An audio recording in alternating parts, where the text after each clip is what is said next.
Este video es el primero de un grupo de videos donde vamos a trabajar la Revolución Francesa en el marco del curso de historia. Concretamente vamos a abordar las causas que llevaron al estallido de la tan famosa Revolución Francesa, que entre 1789 y 1799 trastoca, transforma e impacta en toda Europa de una forma dramática, tanto por las ideas transmitidas como por las guerras que van a venir a continuación en el continente europeo. Ahora, lo primero que tenemos que abordar es por qué trabajar la Revolución Francesa, cuál es la importancia que tiene la Revolución Francesa. Bueno, eh, hay muchas formas de abordar esto. Desde el punto de vista más conceptual podemos decir de que se trata de la conclusión lógica del fenómeno de la Ilustración, es decir, luego de décadas de eh, acumulación de conocimientos y de ideas en torno a nociones como los derechos de las personas, los derechos humanos, la libertad, el buen gobierno. Esa acumulación de saberes llega un momento en el que la mayoría de la gente termina llegando al convencimiento de que es necesario pasar a la acción y transformar el país, al gobierno, por la vía revolucionaria en vista de que el antiguo régimen se negaba a cambiar por sí mismo. Este estallido social no solo transformó a Francia, sino que va a inspirar a otras regiones del mundo, en Europa y en América, a seguir su camino, entre ellos nuestra nación. También es significativo porque marca el comienzo de lo que se llama la historia política moderna y del comportamiento político moderno. Conceptos como izquierda o derecha, que utilizamos para referirnos a distintas orientaciones ideológicas, son conceptos que surgen también en la Revolución Francesa en el transcurso de la misma. Entonces, cuando hoy en tiempos modernos utilizamos estos conceptos, tal gobierno de izquierda, tal gobierno de derecha, ¿qué significa concretamente? Bueno, el significado tenemos que venir a buscarlo precisamente en los orígenes de la Revolución Francesa. También aquí aparecen los elementos más básicos del nacionalismo moderno y sobre todo de los signos identitarios del mismo. La bandera, que identifica a un pueblo con una nación, un himno, el concepto mismo de nación, son todos productos de la Revolución Francesa. Y algo que hoy día parece como elemental y de todos los países deben tener su bandera, su himno, y cada pueblo se identifica con su Estado y nación a la vez, son una construcción que surge precisamente en la Revolución Francesa cuando los revolucionarios pasan a imponer la idea de que el país ya no es la patria del rey, sino que el país es la patria del pueblo, de la nación. Es un cambio muy significativo.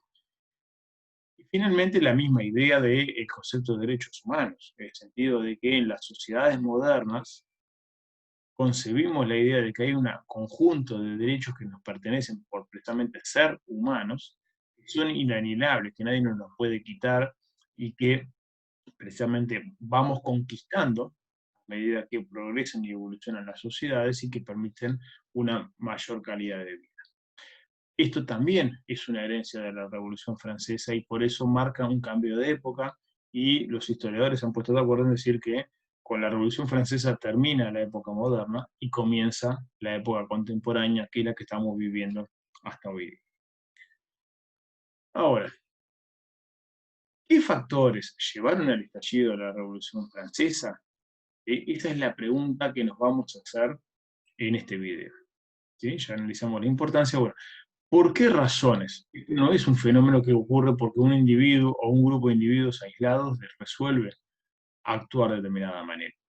Hay una serie de factores que vamos a analizar y sobre todo cómo se fueron viendo a lo largo de la historia. Esos factores también nos permiten entender este fenómeno de la revolución. Vayamos a desglosar un poco el contenido. Primero que nada, vamos a arrancar, digamos, en cierta manera por el final. Una vez terminada la revolución, cuando ya pasaron algunos años y hay cierto tiempo de reflexión, los historiadores comienzan a reconstruir ese pasado y la mirada que hacen sobre ese pasado es bastante particular. ¿Por qué? Porque la historia no es el pasado, es la ciencia que intenta reconstruir el pasado con los documentos que se tienen a mano, pero también con las necesidades y las preguntas que cada sociedad se hace sobre el pasado. Por eso es que a lo largo del tiempo, distintos autores pueden tener miradas completamente diferentes sobre un mismo tema. ¿Por qué? Porque son hijos de una época y cada época se hace preguntas diferentes sobre los acontecimientos del pasado. En este caso, un tema tan importante como la Revolución Francesa merece una mirada especial sobre esto. Thiers, en 1827, va a realizar una obra sumamente importante en cuanto a que logró una gran sistematización de recopilación de datos, pero se va a enfocar fundamentalmente en el aspecto más trágico, más duro de la Revolución Francesa, que son, bueno, las matanzas, la persecución política, las guerras que provocó, el uso de la guillotina, el derramamiento de sangre, en definitiva. Y quedó este fenómeno de la Revolución Francesa como un episodio violento de la historia de Francia que marca una antes y un después, como un gran episodio traumático, pero sin ir a las explicaciones de por qué ocurre. Simplemente se conforma con enumerar acontecimientos. Primero vino esto, luego vino aquello, luego vino lo otro, pero no se pregunta qué significado tiene uno de esos hechos.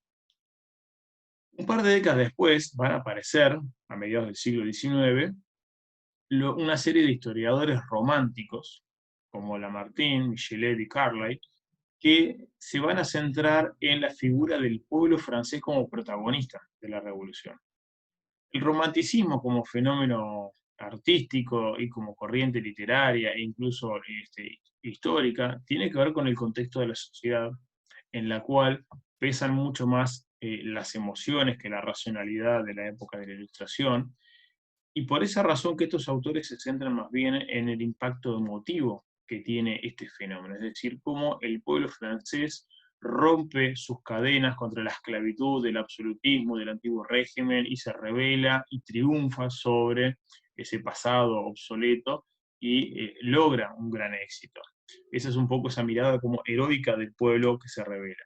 Quizás el caso más emblemático sea en la pintura, llamada El Triunfo de la Revolución, que si bien no hace alusión a la Revolución de 1789, sino a la de 1830, sirve perfectamente para explicar ambas revoluciones porque significan lo mismo, la idealización del pueblo que se subleva contra un gobierno tiránico y despótico.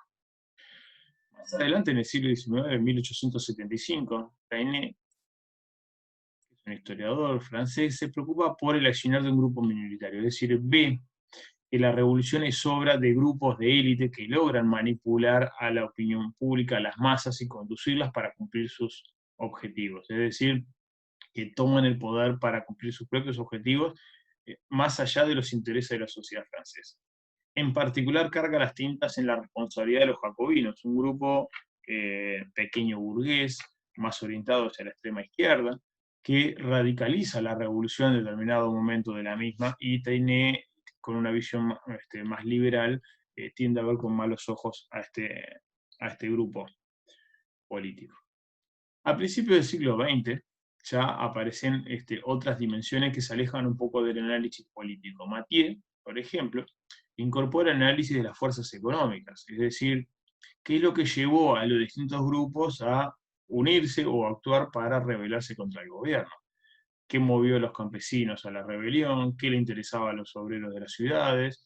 ¿Qué le preocupaba a los burgueses? Entonces tratar de encontrar ahí algunas explicaciones de carácter económico, como el tema del hambre, el tema de la pobreza, el tema de el intentar expandir el comercio, el promover la industrialización del país, toda una serie de fenómenos que son de carácter económico y que preocupaban a los distintos grupos sociales de la época en la cual se llevaba la Revolución Francesa.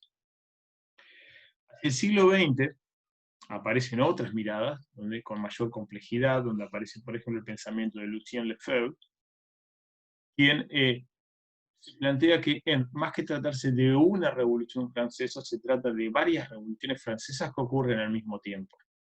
La revolución burguesa en las ciudades corre paralela a la revolución campesina en el campo. Es decir, son dos revoluciones independientes, pero que, aprovechando el vacío del poder, ocurren a la misma vez, pero que tienen objetivos distintos. la burguesía intenta llegar al poder, transformarlo para su propio beneficio.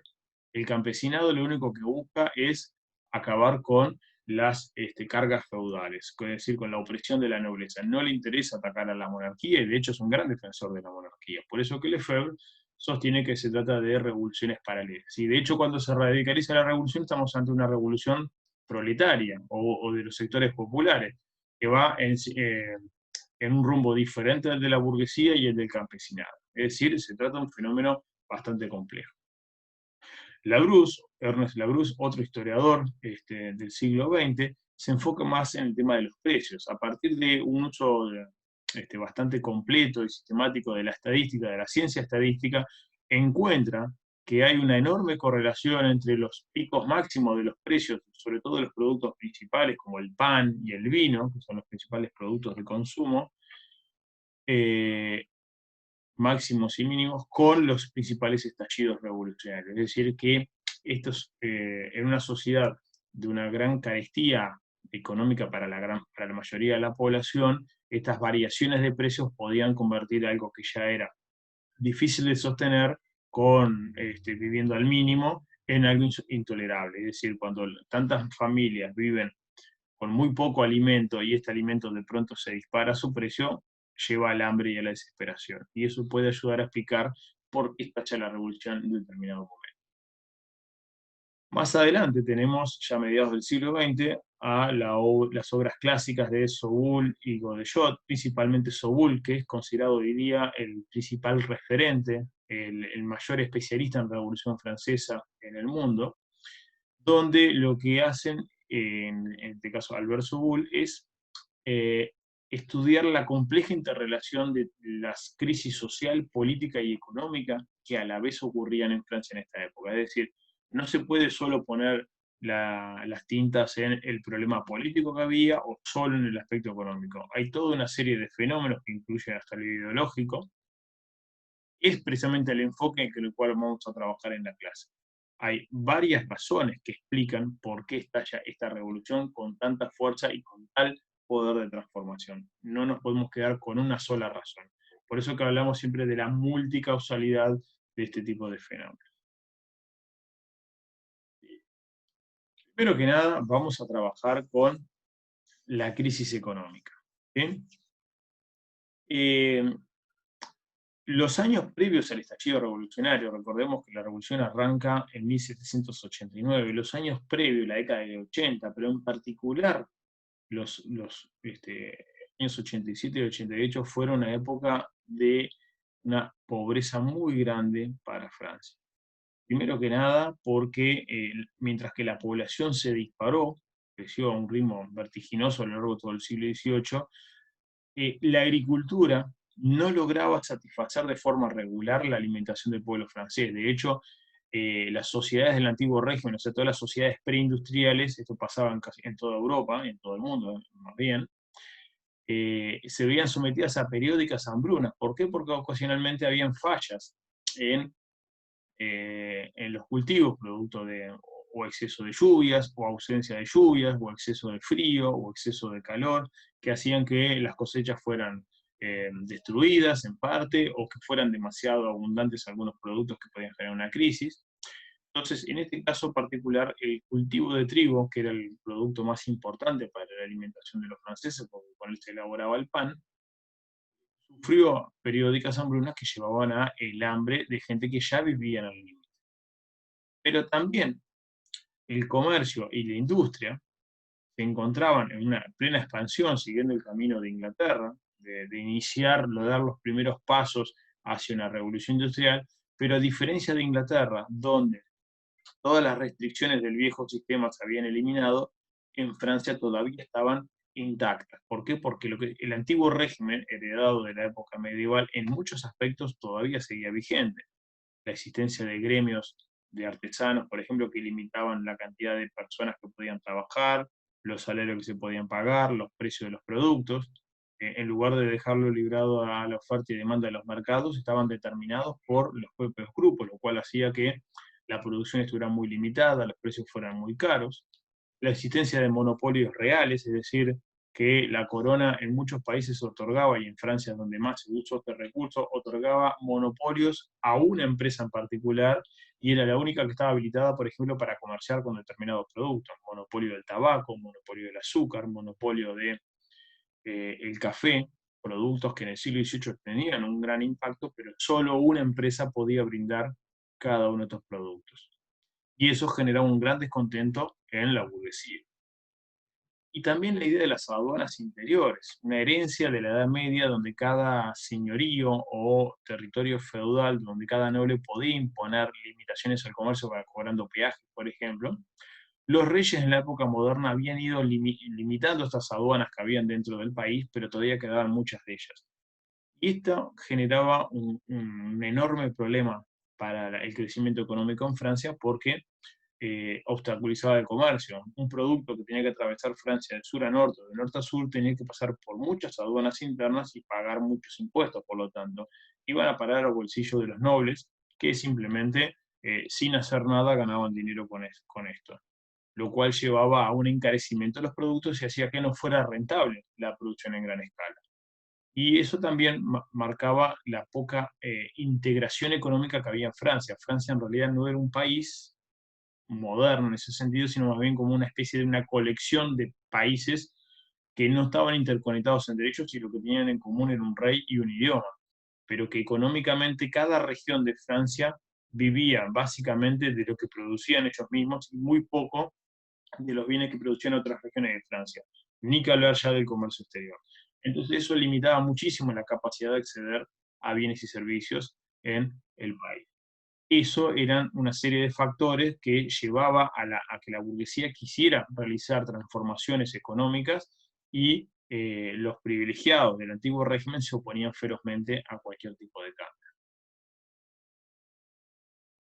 Concretamente, en los años previos, en 1787 y 1788, se produce una crisis agraria que pone ya a una agricultura en tensión, la pone en colapso. ¿Por qué? Porque ya de por sí la rentabilidad de la agricultura francesa era muy baja, debido, entre otras cosas, porque la población era muy alta, la población creció mucho en el siglo XVIII y se empezaron a utilizar tierras que antes no se utilizaban de rendimientos muy pobres, por lo tanto, eh, con técnicas tan primitivas, esto hacía que los rendimientos fueran bastante bajos. Bastaba concluir algún fenómeno climático que destruyese parcialmente la cosecha de trigo para que básicamente reinase el hambre. ¿Por qué? Bueno, porque la cosecha de trigo iba a ser menor, el precio del trigo iba a dispararse, por lo tanto el precio de la harina se disparaba y finalmente el precio del pan se disparaba. Pero además coincide esto, el hambre de la gente, porque esto va a generar un problema, una crisis alimentaria en las grandes ciudades, con un exceso en la cosecha de vid, es decir, de la uva para producir vino. Esto es un problema al exceso. Bueno, Francia, su principal producto de exportación en el siglo XVIII era el vino.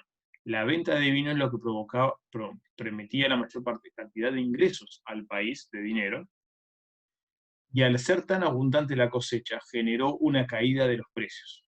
Mientras que el precio que tenía que caer, que era el pan, subía, el precio que tenía que subir, que era el vino, bajaba. Y esto arruinó a muchos grandes comerciantes que basaban su riqueza en la exportación de vinos a todas partes del mundo.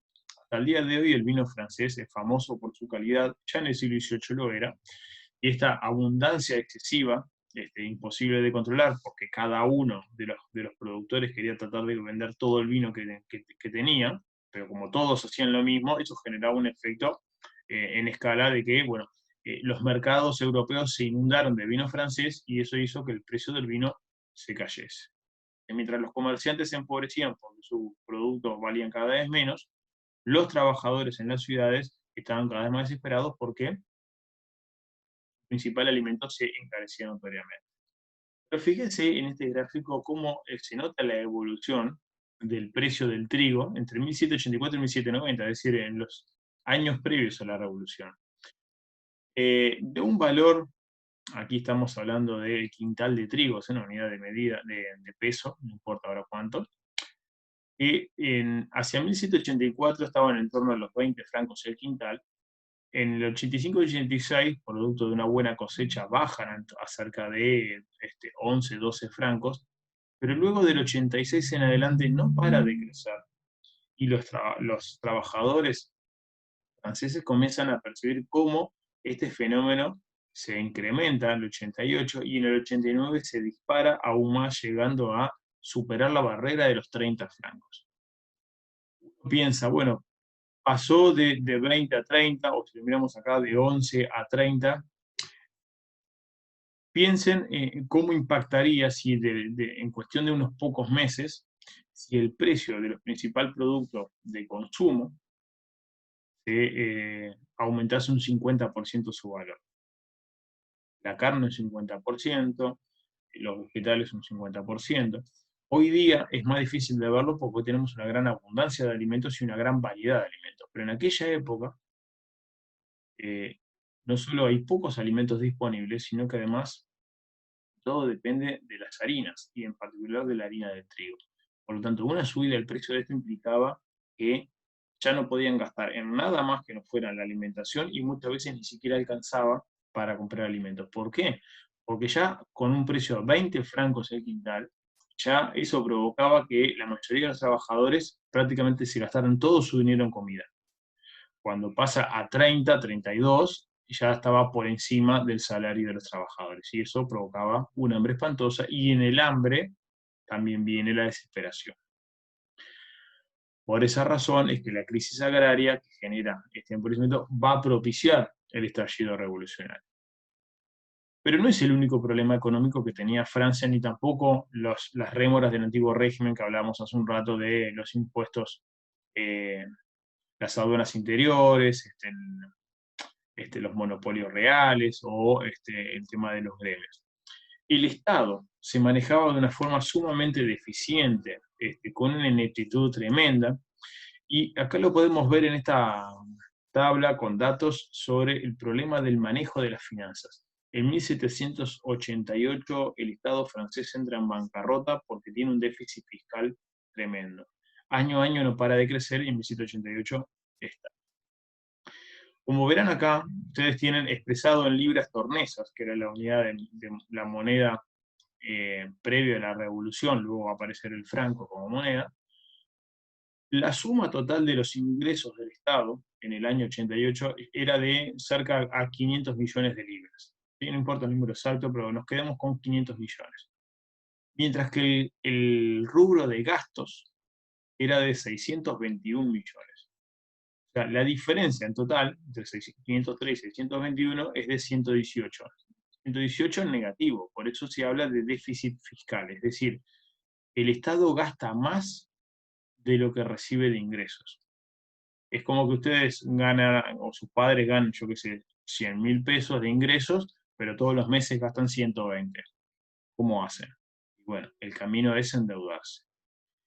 Pero el problema es que cuando todos los meses uno hace eso, cada vez es más difícil conseguir que alguien te preste plata.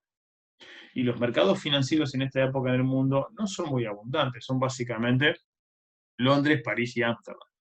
En París ya apelaron a prácticamente todos los banqueros que podían prestarle plata, y la mayoría de los banqueros burgueses no querían seguir prestándole plata a un gobierno que no estaba en condiciones de poder pagar todas sus deudas y que dudaban de poder hacerlo. Londres no lo iba a hacer porque era su enemigo histórico, solo quedaba la banca de Ámsterdam, que era en ese momento uno de los corazones financieros de Europa. Pero llegó un punto en que incluso los propios holandeses se empezaron a ver con preocupación este déficit fiscal imparable, y empezaron a reducir los préstamos que le estaban ofreciendo el Estado francés. Entonces, eso llevó a una situación alarmante, porque si ni siquiera se puede financiar el gasto con endeudamiento, esto provoca la bancarrota, es decir, no va más, se acabó acá, y bueno, el incumplimiento de muchos de los gastos que se tenían que hacer. En este paquete, ¿sí?, cuando consideramos los gastos civiles del gobierno, tenemos que incluir, por ejemplo, los gastos de la Corte de Versalles, que si bien en el paquete no es mucho, 36 millones, conceptualmente sí pesaban fuerte por el hecho de que era un gasto absolutamente innecesario. La Corte de Versalles, el Palacio de Versalles, que aquí lo podemos ver, el palacio es una foto actual del palacio en el Salón de los Espejos, con una serie de actores vestidos a la moda. porque la corte de Versalles mantenía a cientos de nobles de forma permanente, y en este palacio y sus dependencias, que es un complejo palaciego enorme, con fiestas lujosas y extravagantes, y todo esto pagado con los ingresos del Estado, lo cual llevaba a que muchos franceses que no podían disfrutar de estos lujos y esta eh, ostentación que solo unos pocos nobles podían disfrutar junto con el rey, vieran con cada vez más resquemor este gasto absolutamente necesario del Estado a costa de todos. Pero fíjense en el rubro que dice pago de deuda. En este concepto, que se llaman, casi la mitad de los gastos son la deuda que tiene el Estado, es decir, el 50% del presupuesto es deuda, están los pagos en cuotas de varios préstamos anteriores, pero sobre todo la deuda de guerra americana. Recuerden que entre 1778 y 1781, es decir, unos 10 años antes de todo esto, Francia se metió en una guerra con Inglaterra para ayudar a los colonos americanos a obtener la independencia. Eso que parecía una gran viveza en su momento, diciendo, oh, mira, vamos a perjudicar a los ingleses declarándole la guerra y ayudando a los colonos rebeldes que se independicen para debilitar a Inglaterra, terminó siendo mucho peor para Francia que para la propia Inglaterra. ¿Por qué? Porque Inglaterra tiene mercados financieros a los cuales acudir para pedir préstamos y poder seguir funcionando, mientras que la economía francesa, al ser más vulnerable y sobre todo al ser más inestable, tenía un sistema financiero mucho menos desarrollado y tenía menos recursos para seguir funcionando en base a deuda. Lo que terminó pasando a lo largo de la década de 1780 es que el Estado francés se encontró cada vez con mayores dificultades para poder encontrar dinero que le permitiera pagar las deudas anteriores, lo que se llama la calecita. Hoy pido un préstamo para pagar el préstamo de ayer, y mañana voy a pedir un préstamo para pagar el préstamo de hoy, y pasado mañana voy a pedir otro préstamo para pagar el préstamo de mañana y el de hoy, y se van acumulando. Y eso genera una bola de nieve que termina en catástrofe. Pero además del despilfarro de la corte, otra cosa que indignaba muchísimo era el tema de la desigualdad tributaria. No todos pagan estos impuestos que aquí vemos, ni los directos ni los indirectos. Los impuestos directos son los referidos a las personas. Por ejemplo, por pertenecer a determinado grupo tenés que pagar al impuesto. O por ser simplemente súbdito del reino, tenés que pagar tal impuesto. También están los impuestos indirectos, generalmente los impuestos al comercio o al consumo. Hoy día, para traducirlo, por ejemplo, el IVA es un impuesto indirecto, es decir, no se paga porque yo soy fulano de tal, sino que lo pago por comprar el producto X. No todos los franceses pagaban impuestos. De hecho, uno de los grandes problemas que había era que estos individuos no solo vivían a costa del Estado, sino que además no pagaban un solo impuesto. La nobleza, uno de los privilegios que implicaba ser noble, era el no pagar impuestos. El clero, es decir, los miembros de la iglesia, también eran el otro grupo que estaba exceptuado de pagar impuestos, lo cual generaba un enorme rechazo de parte del resto de la sociedad, que se sentían explotados por esta minoría privilegiada. De hecho, los ministros de Economía de Luis XVI, al rey francés, Calonne, Necker, Turgot, le van a proponer al rey, bueno, como forma de solucionar el problema del déficit fiscal, no solo reducir algunos gastos, sino empezar a incorporar a los privilegiados en el pago de impuestos. De esa manera se podían aumentar los ingresos y reducir el déficit. Pero ante un rey débil, y sobre todo ante una nobleza fuerte, que de hecho en 1787 se va a sublevar contra el rey, lo que se llama la reacción aristocrática, van a oponerse a cualquier pérdida de privilegios a como dé lugar, sin importar que el Estado se cayera a pedazos o no. La nobleza francesa era sumamente reaccionaria y se oponía a cualquier tipo de cambio que implicara perder los privilegios a costa para beneficiar al conjunto. Una actitud que podríamos decir bastante egoísta de parte de la nobleza, y que a la larga le va a resultar carísima a la nobleza francesa. Si salimos del ámbito económico y entramos en el terreno de lo político, el descontento de los franceses se puede centrar en dos aspectos. Por un lado, el desprestigio del gobierno. Es decir, el gobierno del rey Luis XVI, que aquí vemos en la imagen derecha, y la reina María Antonieta, estaba muy mal conceptuado, por varias razones. Por la debilidad de su personalidad, por las medidas eh, que tomaba para beneficio de una minoría privilegiada y en contra de la mayoría, por el caos económico y la corrupción endémica que había en Francia en esta época, por el hecho de que la reina era una princesa austríaca, y en ese momento el mayor enemigo, después de Inglaterra, el mayor enemigo de Francia. De hecho, el rey Luis XVI se había casado con ella como un intento de sellar la paz entre Francia y Austria, pero no va a tener mucho éxito. De hecho, los franceses no van a ver a la reina austríaca o reina extranjera, como le van a llamar, con buenos ojos.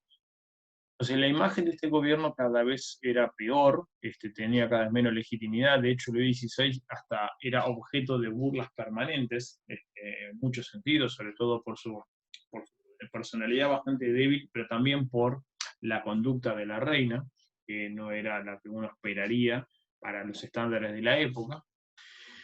Y también se desata la crisis política porque muchos están cada vez más descontentos, no solo de cómo actúa el gobierno, sino de la idea misma de un gobierno monárquico absolutista. Es decir, por más que Luis XVI hubiese sido un crack y hubiese gobernado bárbaro, el hecho de que él tuviese derecho a tener todo el poder y que nadie se lo pudiese disputar, y la idea de que él es rey por derecho divino, como preconizaba el absolutismo, cada vez encontraba menos adeptos entre los franceses. La mayoría empezaba a decir que el absolutismo es una tontería de otra época, que ya no tiene sentido en estos tiempos modernos de racionalismo, de ilustración, de fe en el progreso.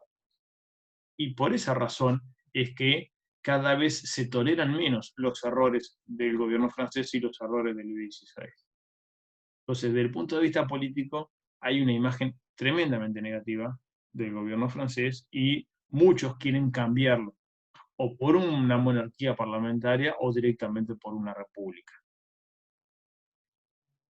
Unido a esto, tenemos la causa ideológica, es decir, en el terreno de las ideas, la influencia de la ilustración. ¿Sí?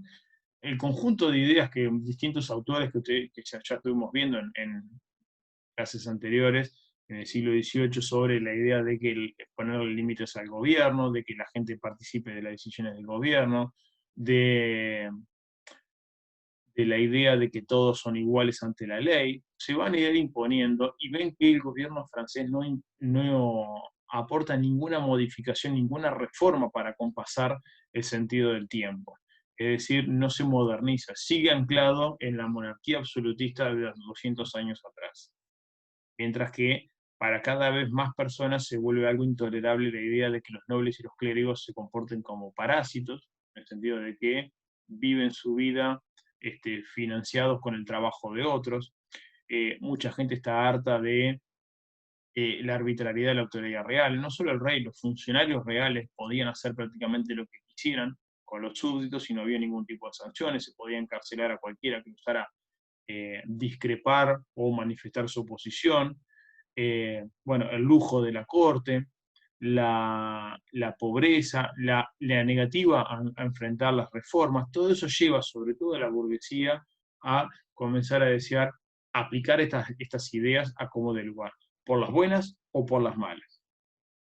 Ante la vista de que la reacción aristocrática de 1787, 1788 mostró de que el camino por las buenas iba a estar probablemente cerrado porque la nobleza se oponía a cualquier tipo de cambio, por más mínimo que sea, el camino de la revolución va quedando como el único posible. Pero también está el ejemplo de la Revolución Americana, es decir, pocos años antes, 1781, hacía 8 años en ese momento, había terminado la Revolución Americana, habían logrado la independencia y en esa década habían creado un nuevo país basado en las ideas de libertad, igualdad, democracia, derechos humanos, y muchos franceses que incluso combatieron por esas ideas en Estados Unidos, se plantean por qué no tenerlas también en Francia, por qué no aplicar lo que pudieron hacer los americanos en Norteamérica y crear Estados Unidos, por qué ellos en Francia no pueden tenerlo también. Entonces, eso también va a servir como incentivo para el cambio en la revolución. Para finalizar, tenemos que ir a los aspectos sociales de Francia, es decir, lo que se llamó la sociedad del antiguo régimen. una sociedad profundamente jerárquica, estratificada, no, muy diferente a cómo concebimos las sociedades actuales, donde básicamente naides es más que naides, por usar un término coloquial, donde todos somos iguales ante la ley y donde las distinciones básicamente se centran en la mayor o menor posesión de dinero. Pero en esta época, el dinero en sí, si bien era importante, no determinaba tu lugar en la sociedad, sino que vos nacías y morías bajo un estamento determinado. Por eso se habla de ser una sociedad estamental. Pertenecías a la nobleza o al clero o al resto.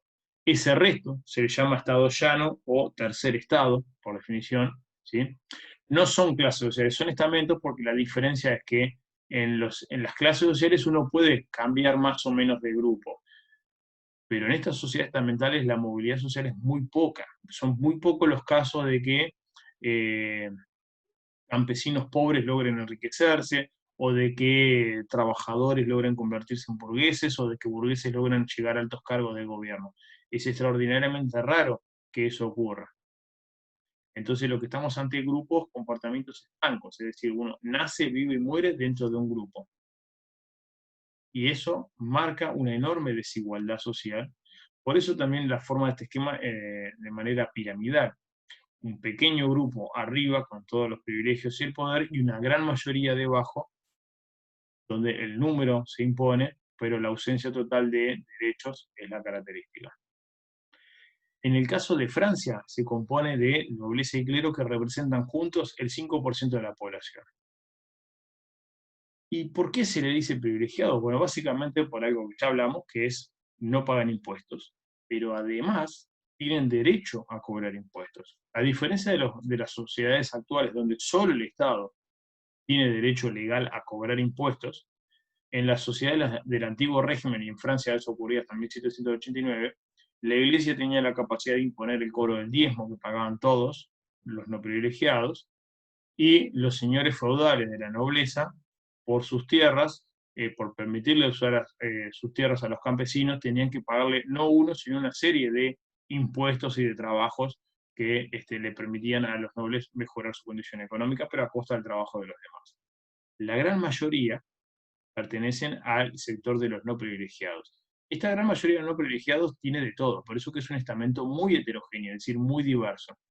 Representa el 95% de la población y tenemos desde los campesinos más pobres, los jornaleros, siervos, mendigos incluso, pasando por la pequeña y mediana burguesía de las ciudades hasta los grandes comerciantes y banqueros burgueses, que tienen fortunas muchas veces mayores que el de la nobleza, pero sin embargo todos tienen en común que el no acceso a los puestos de poder y el hecho de que pagan impuestos.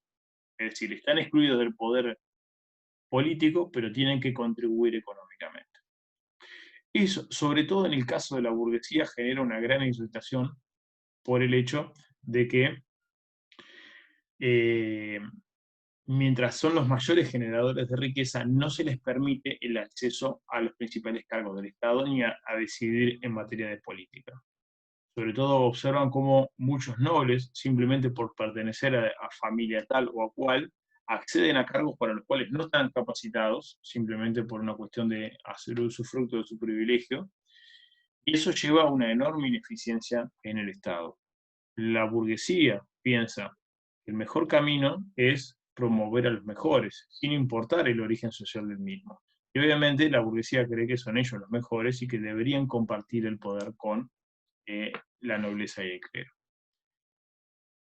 Los sectores populares urbanos padecen una extrema pobreza. La gran mayoría de los trabajadores de las ciudades, sobre todo París y Lyon, que son las dos grandes ciudades francesas de esa época, viven en condiciones muy precarias de vida, trabajan en condiciones laborales muy duras, con jornadas de trabajo de 12 o 14 horas diarias, con salarios muy bajos, donde si no tienen capacidad de ejercer ningún tipo de reclamo, tienen un gran resentimiento tanto hacia la gran burguesía, es decir, hacia los patrones, como también a la incompetencia del gobierno, principalmente por su incapacidad de abastecer de pan y de trigo de forma regular a las ciudades. Canalizan su resentimiento hacia los dos factores que ellos perciben como los que explican su pobreza y su situación de desgracia. Finalmente, el tema de los campesinos, que merece un capítulo aparte. Una inmensa mayoría de los franceses de esta época, de los 26 millones de franceses, 20 millones son campesinos, es decir, se dedican al trabajo agrícola. Una señal de que la economía francesa es muy primitiva, porque quiere decir que la gran mayoría tiene que trabajar en la producción de alimentos, que son relativamente pocos los que se dedican a el trabajo en el artesanado, en la industria, en el comercio, y ni que hablar en la administración del Estado. Y los campesinos son los que peor están de todos. Comparten con los sectores populares urbanos su pobreza, pero además tienen una triple carga de impuestos que los aplastan.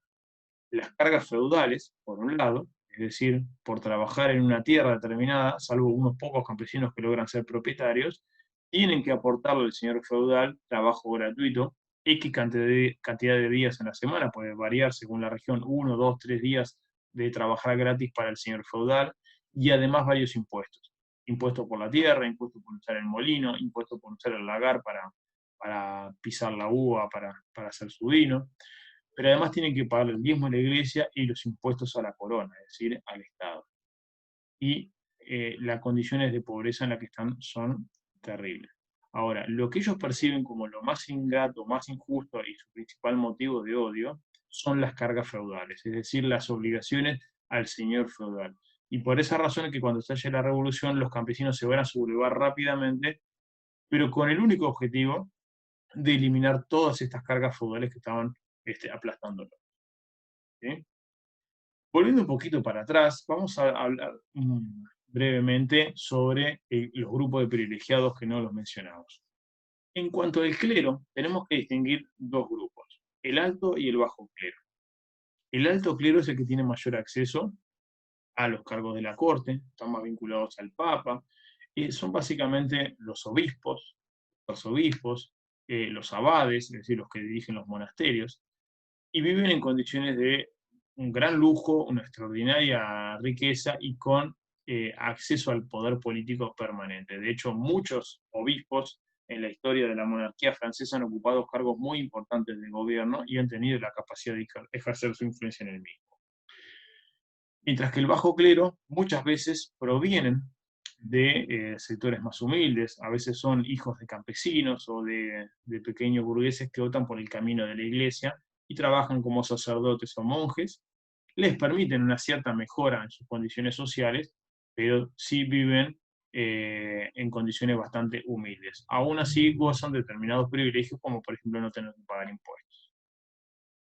Y finalmente, en la nobleza tenemos tres grandes grupos de nobles.